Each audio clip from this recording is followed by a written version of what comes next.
Good morning.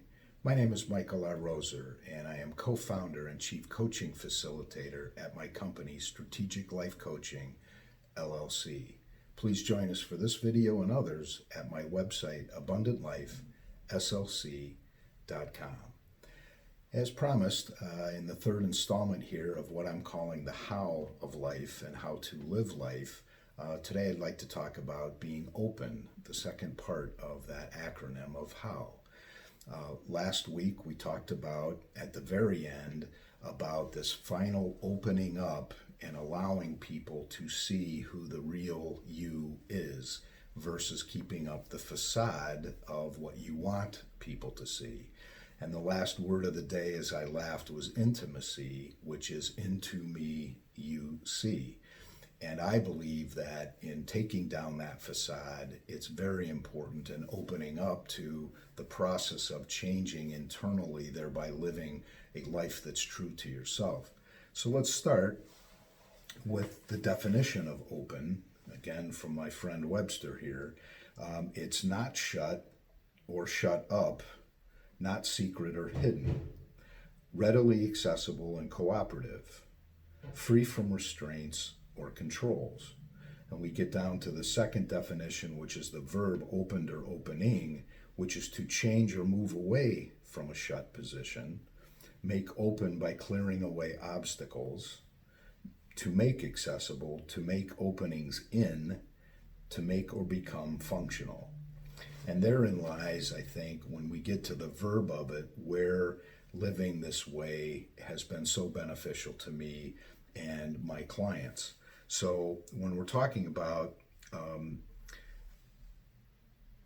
to open or move from a shut position, I didn't realize how shut up that I was because I had been falsely building this wall and building this facade in front of you, and it took an inordinate amount of time.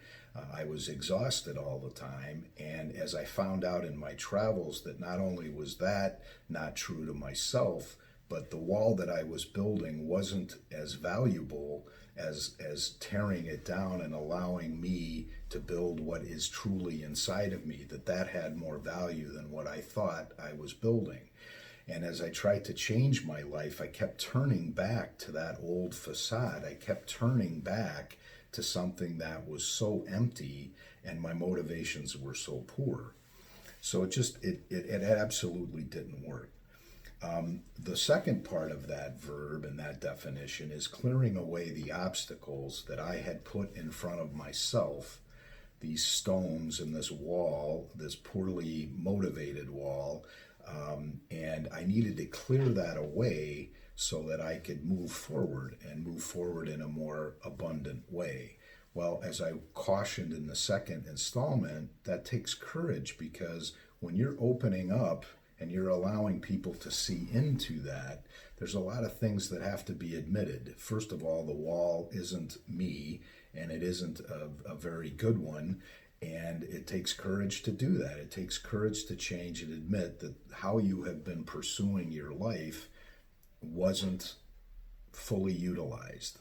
And it goes into potential. Boy, he had a lot of potential, but he never realized it because he kept doing yeah.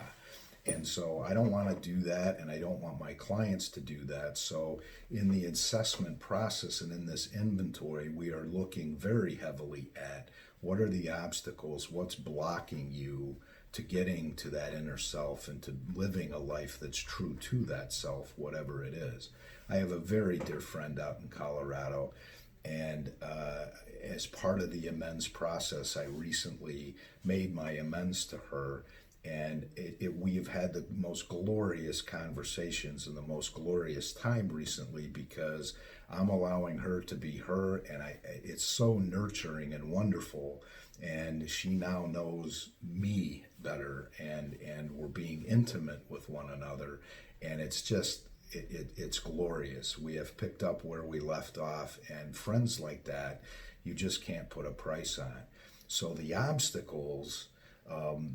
A former grudge that I had, or something that she had said to me 35 years ago, and vice versa. And those were all blocks that we had put in front of ourselves and weren't allowing ourselves to reconnect and to be so close going forward. So as we're opening up, we're finding this just richness, and she believes in a spirit and a God as she understands God, and so do I, and that has nothing to do with this process of allowing and opening up and repairing our relationships with one another.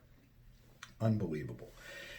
As you continue down, I just wanted to talk about the you get to the other definition of open-minded, open heart, open-handed, open-faced, open arms. All of these denote a change and a willingness to be open and therefore be intimate.